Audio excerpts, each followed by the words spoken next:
Willie D Live. Finish this statement for me. If I knew then What I know what now. I know now, I would. I would not have bought that first piece of crack. Simple as that. Yeah, Yeah. But I can also sympathize with those that are addicted. yeah. I have no ill feelings about them because I was innocent. I just want to know what was so intriguing because nobody gets addicted on purpose. And we have so many folks now who are addicted on pharmaceutical drugs. That's what always scared me about using drugs. Mhm. It wasn't that I thought I was a goody two shoes or nothing, because I was with it. You know what Yeah. I'm saying? But that's the thing I saw early on growing You up. saw what I happened to saw what was happening to other people yeah. that was using drugs, Mhm. and I heard the same story. People kept saying, "Well, I didn't know it was going to do me like that. I thought I could just do it and then get off of it. I can do it just one time. I was just Yeah. going to do it one time." I kept hearing that kind of story, and this Yeah. is this is when I was like 13, 14 years old. I Mhm. would hear stuff like this. Yeah. So, and I remember looking for my mother one day.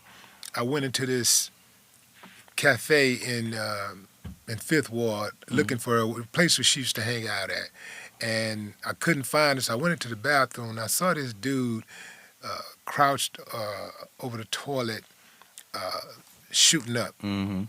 heroin, and and that really just reinforced my fears. And Mhm. I was like, yeah, I'm not doing it because I don't know.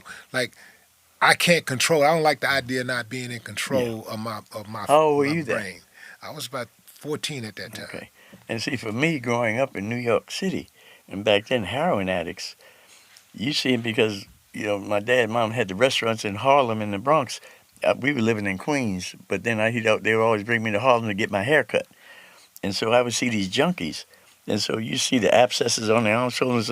That was enough to tell me as a child, I'm not going to be doing that. Hmm. But see, you grow up and you see this stuff that you just smoke it. Yeah. That nothing told me that that was going to get me addicted. How much I would like it. And it takes your mind. Period. Nothing's more important. And I mean, I overlooked. I'm so grateful that my kids turned out to be fine. You know, Yeah.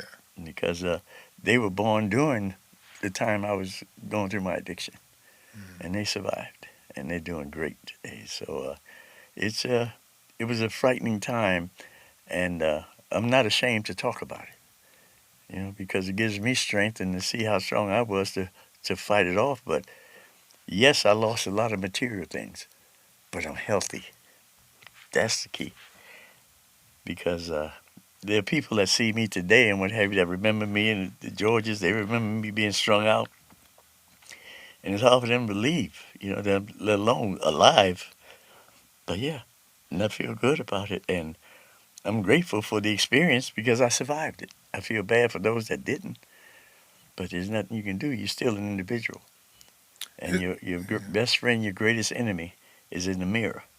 Hmm. And if that person lied to you, you got a problem.